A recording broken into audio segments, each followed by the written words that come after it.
It can be seen in parts of London every day. Let's go around. Gangs of youths antagonising each other. But what happens when it gets out of hand?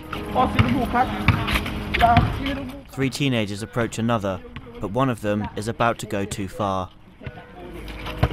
As his anger boils over, he takes out a knife. Stunned, one boy steps back, and another turns around and walks away. The victim is stabbed and killed. So who is guilty of murder? All of them. Probably the one thing that stays in my mind is the look on my son's face. When they said guilty, I will never, till the day I die, get rid of that look. Never. Joint enterprise, sometimes known as common purpose, is a doctrine that allows more than one person to be prosecuted for the same crime if it can be proved that they were in some way in it together. The law originated in the 1800s after 2 men who were kart racing killed a pedestrian. But it is now being used to combat a very modern problem: gang crime. Joint enterprise was most famously used to convict Stephen Lawrence's murderers. There has since been a wave of controversial cases. But what do legal professionals think? So there are a number of issues in terms of joint enterprise. It's whether or not, firstly, the principal should capture those on the periphery, and secondly, if there should be a mechanism which means that even if those individuals are subsequently convicted, that they're treated much more leniently than those, you know, who have inflicted a fatal wound or blow, as opposed to receiving a mandatory life sentence. The problems is that, as the law stands, the word encourage is very broad and wide, and leads to a lot of speculation. What does encourage mean? You know, so for example, in past cases, someone merely being present has been construed to them lending encouragement to someone committing an offence such as murder. And I think the problem we have is that there needs to be a distinction between spontaneous presence and premeditated presence at a scene.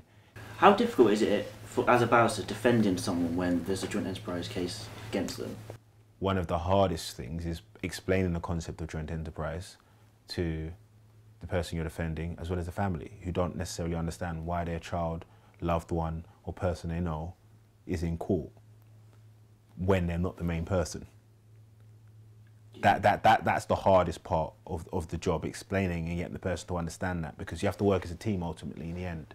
And if the person is of the belief they shouldn't be there in the first place, it's very difficult for them to be cooperative and give you firm instructions that can help you defend them adequately. So what do you have to do to implicate yourself in a joint enterprise case? A letter from the then Justice Secretary Chris Grayling to campaign group Jengba says that a knowing look is enough to be convicted of a joint enterprise. Mandy McCracken has been campaigning with Jengba since her son was convicted of murder using joint enterprise in 2013. The lad came straight to the car, leaned straight into the window and told my son to get out of the car.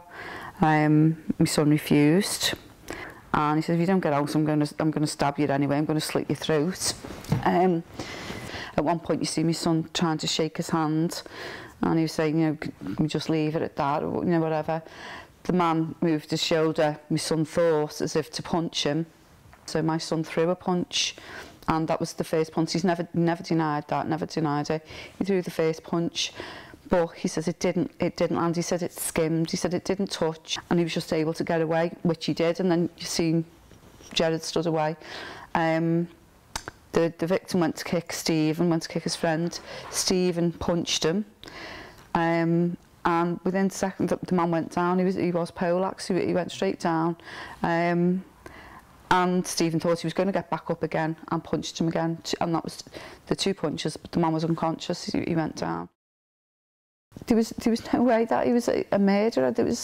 So when the jury came back and said that they were both guilty of murder, it was absolutely, you know, and still, probably the one thing that stays in my mind is the look on my son's face.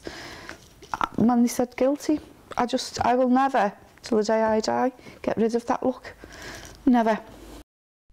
A study by the Bureau of Investigative Journalism into joint enterprise found that between 2008 and 2013, 6,443 people were convicted for murders involving more than 2 people. In 2008, 11% of cases in the Court of Appeal involved an element of joint enterprise.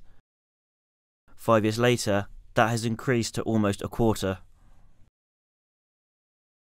3 months after I first met Mandy, we're in London. Gerard has won the right to appeal his conviction. It's a massive day. Probably a little less nervous than I was feeling last night, in all honesty.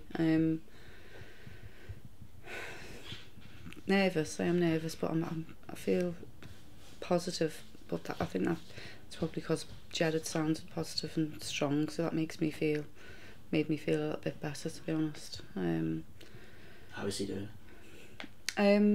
He sounded okay, but I don't know if it's like an acceptance. You know, he's just like, it's going to be... He was like more reassured, and he was trying to reassure me, because I think he just knew that I was upset last night.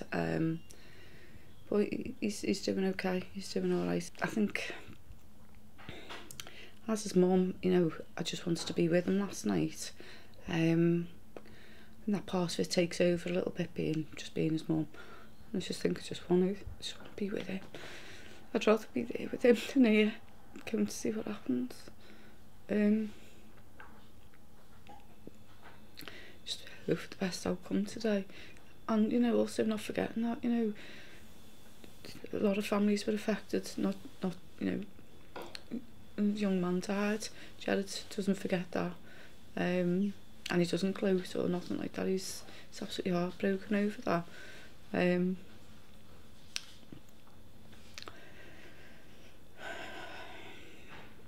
I'll just be glad when today's over.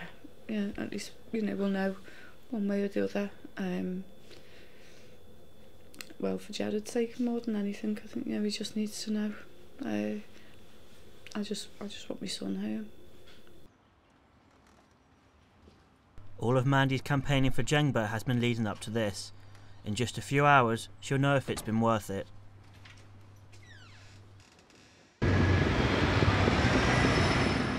Gerard's fate will be decided at the Court of Appeal in the heart of London. Mandy and Jengba campaigners arrive at the court hoping for a positive outcome not just for Gerard, but to give hope to the hundreds of families they are working with fighting joint enterprise convictions. It's a cruel wait, but after 3 hours, Mandy leaves with mixed emotions. Gerard's murder conviction has been quashed, but he is still guilty of manslaughter and will serve 7 years. I'm sure when it's all settled down a bit, I'll probably feel more relieved than I do feel at the moment. I know it was a good outcome, you know, I know it was a positive thing.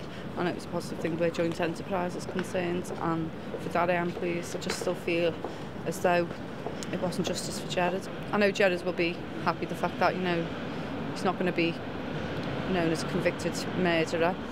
And it's just keep up the fight now, just, you know, get his appeal and maybe get the sentence reduced and just carry on fighting. So what needs to change?